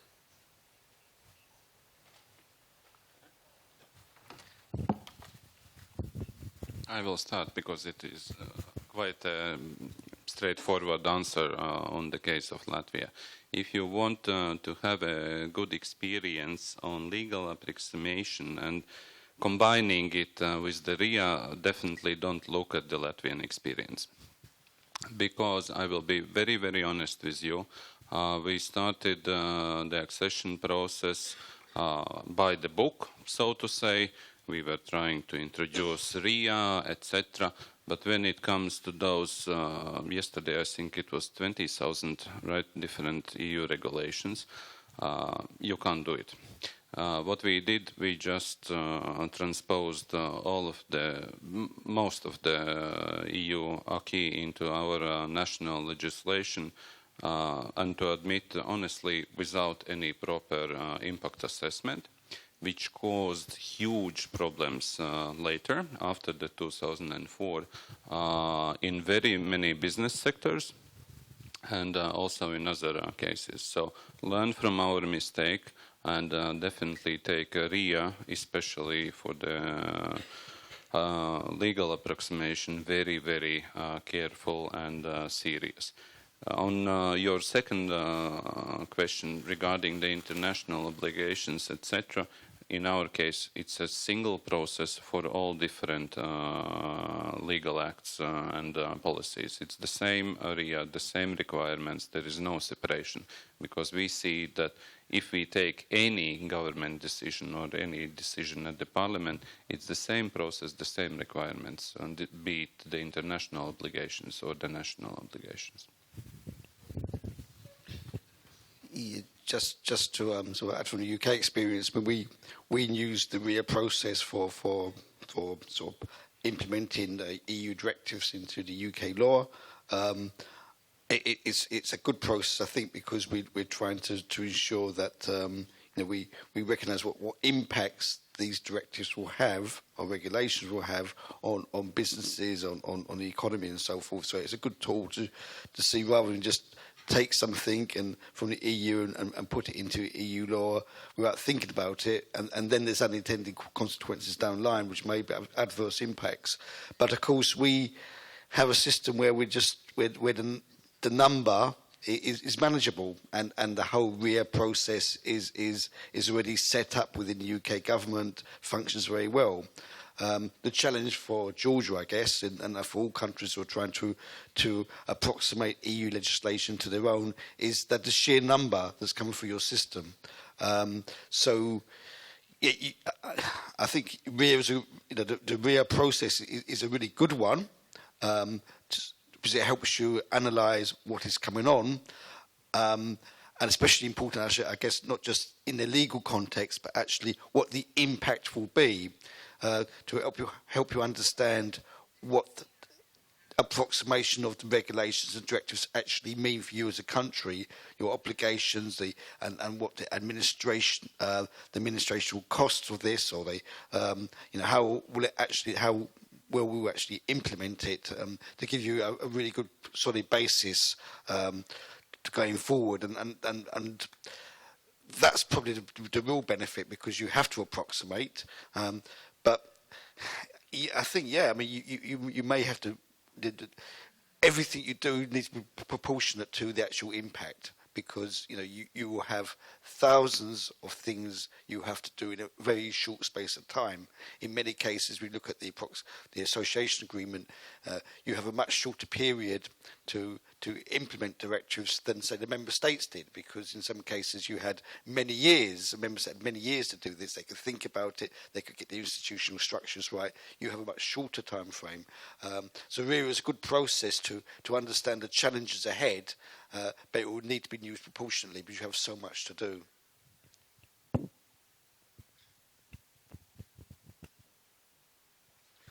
I think that in general terms, speaking generally, these advice are very good, that you have to try to implement to some extent impact assessment as a tool in the process of legal approximation, but it should be taken case by case for sure, because you can apply some of the tools, for example, cost effectiveness analysis you can apply when you have to approximate with some standard set by some EU directive. When you have EU regulation, it is not possible because you have to apply it. Then when you have options and you consider this and you realize and you agree that you should go through impact assessment, then another problem is the lack of time and resources. I'm not speaking about capacity, but only the time is a huge factor, because you have to approximate in, let's say, 2 years. Some of directive, if you start working immediately, it's again questionable if you have the time to really apply impact assessment tools in a way that they should be applied, not just apply them formally to have some formal report. I'm speaking about effective implementation of the tool. So in my country, for example, we excluded any kind of approximation exercise from applying impact assessment, and it was because it was realized by the institutions that we don't have capacity, we don't have time. You lose time and resources. It will be very expensive exercise finally, so without a good result. And this is approach in many countries, other countries, in the same process. So maybe you can try to do it only for some regulations, or most likely in environment, let's say, maybe in agriculture, in some areas where you have already some capacity. For example, in the Ministry of Environment, you have already built some capacity because of another processes, but you have this capacity, and try to do it as soon as possible, not to postpone, because if you postpone, it's pointless. It will be also very discouraging, because people will see that, okay, we tried, and what was the result? So it's better not to start than to do it in a not proper way. And then finally, to implement impact assessment in a form, for example, of cost effectiveness, you really need data. Because without data, you cannot apply. So what you can do is to try to apply, let's say, multi-criteria. And it is, again, something important. So you can consider between 2 or 3 options when you have to approximate with some standard on how to approach, what kind of strategy, what kind of country-specific approach strategy you have to build in terms of achieving this result, and maybe to ask yourself, can we postpone, for example, the entrance into force of some, if possible, of course, of some regulations or some provisions that you have to approximate with, or to some extent to ask yourself if it's really very damaging some of business sectors, then what can we do in terms of postponing to some very considerable period of time, or maybe at least to inform these businesses and sectors that there will be a very bad impact to them, so they prepare for this. But at least information, ensuring their ownership on this process, it's really crucial. ძალიან სერიოზული გამოწვევა იყო ჩვენთვის ამ საკითხზე მსჯელობა. ჩვენი ექსპერტების დახმარებით გარკვეულ პოზიციაზე ჩამოვყალიბდით და კანონ პროექტი, რომელიც იგეგმება, რომ საშემოდგომო წარდგენი იქნეს პარლამენტში, გარკვეულ პრინციპებზეა დაფუძნებული და მე მოკლედ გეტყვით რა პრინციპზეა ეს კანონ პროექტი. პირველი, როგორც აღნიშნეთ, რია იქნება სავალდებულო ყველა იმ კანონ პროექტზე, რომელიც ზეგავლენას მოახდენს ეკონომიკურ გარემოზე. სოფლიო ბანკთან აღებული ვალდებულების შესაბამისად ჩვენ გვაქვს ნუსხა კანონების, რომლებშიც ცვლილებების განხორციელებისთვის განსხვავებული პროცედურებია დადგენილი, კერძოდ მას შემდეგ, რაც კანონ პროექტში ცვლილებების განხორციელება დაიგეგმება და მთავრობაზე იქნება გატანილი, ის საჯაროდ უნდა გამოქვეყნდეს 2 კვირის მანძილზე. მთავრობამ უნდა მიიღოს საჯაროდ, ესე იგი, შენიშვნები და წინადადებები და შემდეგ საპარლამენტო მოსმენების დროს ამ შენიშვნებზე და წინადადებებზე უნდა დააფიქსიროს თავის პოზიცია. ანუ გარკვეული მოდელი იმის, რომ არსებობს კანონები, რომლებსაც გააჩნია უფრო დიდი მნიშვნელობა ეკონომიკურ გარემოზე, ვიდრე სხვა კანონებია და მისთვის განსხვავებული პროცედურა არსებობს. შესაბამისად, აი ამ ნუსხის მიხედვით გარდაუვალია, რომ ამ 20 კანონზე, 20 კანონზეა საუბარი, ამ 20 კანონზე არ მოხდეს სავალდებულოდ რიას ამოქმედება. არის საკითხები, რომლებიც უკავშირდება ასოცირების ხელშეკრულებას. ეს არის ორი მიმართულება, ერთი ეს არის აპროქსიმაციის პროცესი და მეორე ეს არის DCFTA. შესაბამისად, ჩვენ მივედით იმ დასკვნამდე, რომ ასოცირების ხელშეკრულების ხელმოწერას უკვე პოლიტიკური რია ჩატარებული აქვს. თეორიულად გამომდინარე იქიდან, რომ სახელმწიფომ აღიარა ყველა ის ღირებულება, რომელიც დაფიქსირებულია ამ ხელშეკრულებაში, აღემატება ყველა იმ მოცემულობას, რაც შეიძლება დაუდგეს ბიზნესს.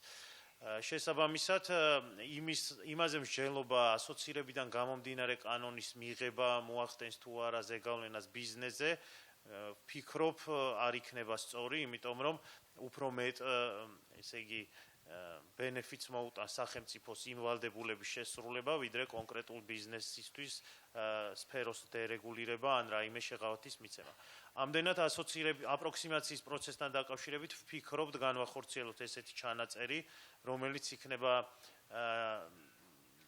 არასავალდებულო, მაგრამ უწყებას, რომელიც არის კანონ პროექტის ინიციატორი, ექნება სრული შესაძლებლობა თავად გადაწყვიტოს ჩაატარებს თუ არა ზეგავლენის შეფასების ანგარიშის მომზადებას, ან თავრობას დაუტოვოთ უფლებამოსილება კონკრეტულ კანონზე უწყებას მიუთითოს, რომ ამ კანონ პროექტს განვიხილავ მხოლოდ იმ შემთხვევაში, თუ შესაბამისი უწყება წარმოადგენს ზეგავლენის შეფასების ანგარიშს. რაც შეეხება DCFTA-ს, ვფიქრობ, რომ საერთოდ შეუძლებელია აქ ვიმსჯელოთ, უნდა ჩაუტარდეს თუ არა რია იმ ნორმების დანერგვას, რომელიც DCFTA-დან გამომდინარეობს, იმიტომ რომ ბენეფიტი, რომელიც ქვეყანამ და ბიზნესმა უნდა მიიღოს, ცალსახად ცნობილია და თუ გვინდა, რომ ეს შესაძლებლობა ჩვენ მივიღოთ და ხელშესახები იყოს ეკონომიკისთვის, ბუნებრივია ის მოთხოვნების სრულად უპირობოთ უნდა დავაკმაყოფილოთ. ამიტომ DCFTA-ის ნაწილში ვფიქრობთ, რომ არ იყოს სავალდებულო, მაგრამ გამომდინარე იქიდან, რომ პრინციპი უწყება თავად არის, თქვათ, უფლებამოსილი გადაწყვიტოს ჩაატაროს რია, არ არის პრობლემა და თუ მთავრობა ჩათვლის და გამოვრიცხავ, რომ მთავრობამ DCFTA-ის ნაწილში ჩათვალოს, რომ ამას აუცილებლად ჭირდება რია, მაგრამ თუ მთავრობა ჩათვლის, აქაც კონდეს შესაძლებლობა უწყებას მოამზადოს შეფასების ზეგავლენის დოკუმენტი. და საკმაოდ სერიოზულ პრობლემად რჩება საერთაშორისო ხელშეკრულებები, რომლებიც არ არის ასოცირების შეთანხმებასთან არანაირ კავშირში. ჩვენ უერთდებით რაღაც საერთაშორისო ხელშეკრულებას, შემდეგ ეს ხელშეკრულებები იწვევს კანონ პროექტების, უფრო სწორად, კანონებში ცვლილებებს და აი აქ უკვე ცოტა პრობლემატურად გვაქვს საკითხი. უნდა ჩაუტარდეს თუ არა ამ ხელშეკრულებაზე ხელმოწერის პოლიტიკურ გადაწყვეტილებას რია, თუ უნდა ჩაუტარდეს კანონ პროექტებს, რომლებიც გამომდინარეობს ხელშეკრულებიდან რია, თუმცა მიუხედავად იმისა, რია იქნება უარყოფითი თუ დადებითი, სახელმწიფოს საერთაშორისო ვალდებულება აღებული აქვს უკვე, რომ ეს ვალდებულება შეასრულოს. ამდენად აი საერთაშორისო ხელშეკრულებებთან დაკავშირებით ჩვენ კიდე გვჭირდება ინფორმაცია და ცოდნა იმისთვის, რომ უფრო ღიად მივიღოთ ამაზე გადაწყვეტილება, ან დავნერგოთ ის პროცესი, რომელიც თქვათ კანონ პროექტებთან მიმართებაში ამ ვალდებულებას მოხსნის, მაგრამ ხელშეკრულების დადებასთან დაკავშირებით გარკვეულ ვალდებულებებს შემოიღებს და ხელშეკრულების დადების მიზანშეწონილობის საკითხში უფრო დიდ როლს შეასრულებს ამ რეგულაციების ზეგავლენის შეფასება, ვიდრე მას შემდეგ, რაც ხელშეკრულება იქნება ხელმოწერილი. დიდი მადლობა.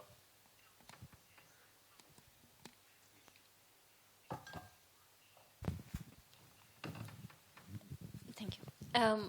Yeah, just a general remark recalling the association agreement provisions, basically, that besides the legal approximation dimension and obligations that are referred to in the association agreement, there is also an important provision regarding the recognition of the importance of improving addressing the regulatory quality.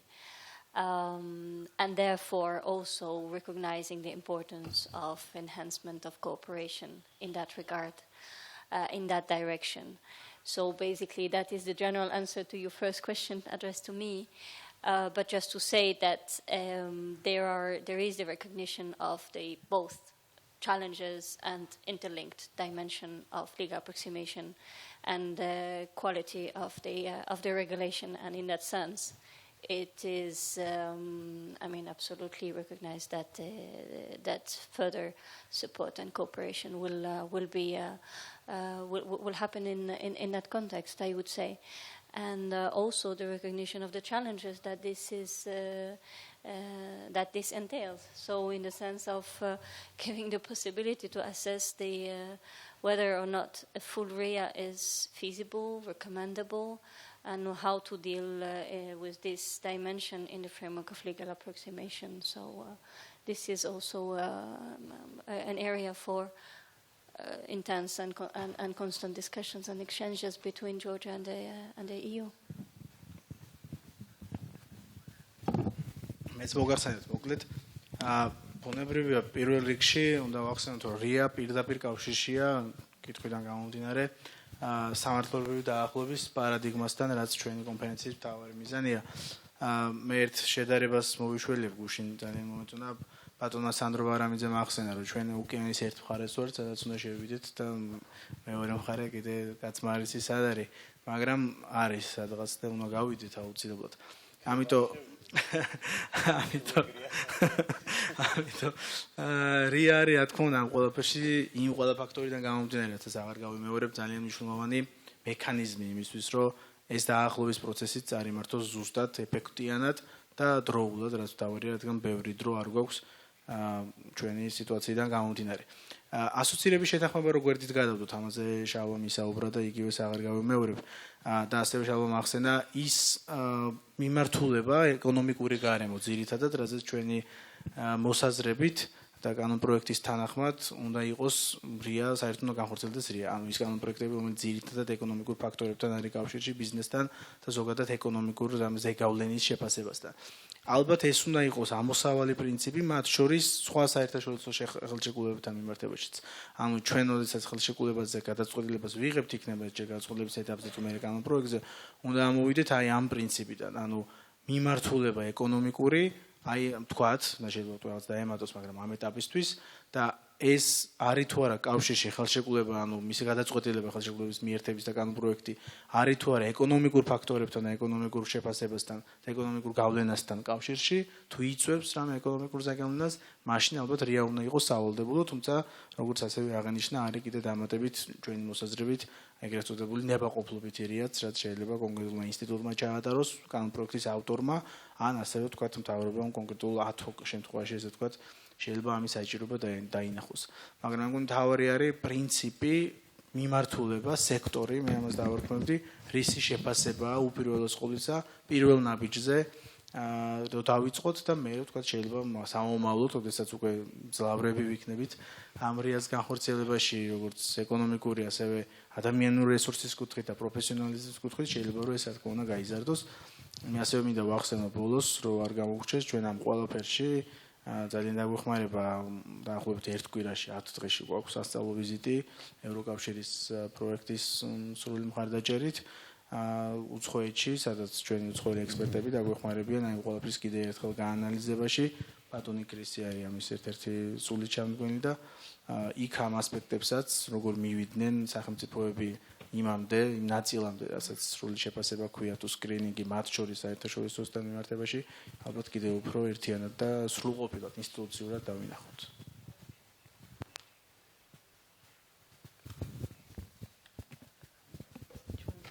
I would like to slightly widen this question, speaking not only about approximation, but also about any kind of international legal instruments, because it should apply, the same principle could apply, maybe not should, but could apply to all kind of international legal instruments. In many countries, these instruments are excluded from the field of application of impact assessment, and it is somehow logical, because before you commit, you should go through some impact assessment to understand what will be the impact of your commitment. After you commit, it's, I would say, too late to start thinking, should I do something? Maybe you can think on what exactly can be done in terms of achieving some result. But it's not always the case that through some international legal instrument you have set some, you have to achieve some standards. Sometimes you have to simply apply some legal provisions, some legal rules. So in this regard, you have to really think seriously on, maybe you can divide again between approximation and other international legal instruments, because in my understanding, EU law approximation is something completely different from simple commitment, because you are not just approximating with some legal system, it's approximating with some cultural, some culture, some way of thinking, some important values, some important principles. So it is much more important than some small legal provision that you have to think how to approximate or should we approximate. So the value of the approximation is something different. The concept is different. And I would not say that here technical details are the most important, although sometimes technical details are really important. So what we can, you can do also in regard to applying impact assessment instruments is to make visible to all citizens and society as a whole that some bad impacts, impacts to some particular businesses or sectors are not sometimes the most important, because many other benefits are arriving also from this approximation.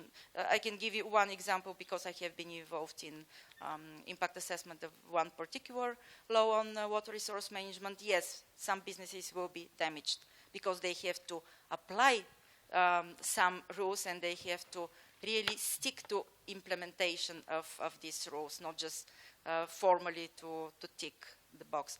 But then it will have very good impact on your environment, and through this another benefits, for example, to tourism. So it is multiplying.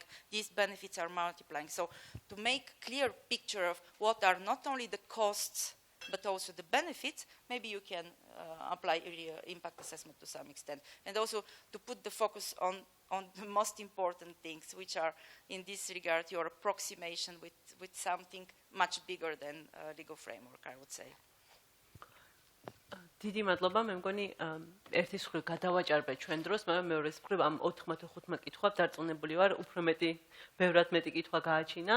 წესდერგით ესეც უნდა იყოს, იმიტომ რომ ზეგარონის შეფასების სისტემას და სისტემის რეფორმა და დანერგვას, რა თქმა უნდა, პირველ რიგში თან ახლავს საჯარო ადმინისტრაციის კულტურის და მენტალობის ცვლილება, რასაც აქ ვისაუბრეთ უკვე დღეს, და ზოგადად ხედვა და მიდგომების ცვლილება, ამიტომ ლოგიკურია, რომ არაერთი დისკუსია გაიმართება დანერგვამდე და ალბათ უფრო მეტი დანერგვის შემდგომ, იმისათვის რომ დავინახოთ რა არის სწორი. ხშირად არის ასეთი ანეკდოტიც, ხომ არ გავუკეთოთ რიას დანერგვის მიზანშეწონილობას რია. ესია, ამაზე უნდა ვიფიქროთ, ვიმსჯელოთ და გავცვალოთ მოსაზრებები, როგორც ქვეყნის შიგნით, ასევე საერთაშორისო ექსპერტებთან და საერთაშორისო ორგანიზაციებთან, იმიტომ რომ მათაც ძალიან დიდი გამოცდილება აქვთ ამ მიმართულებით.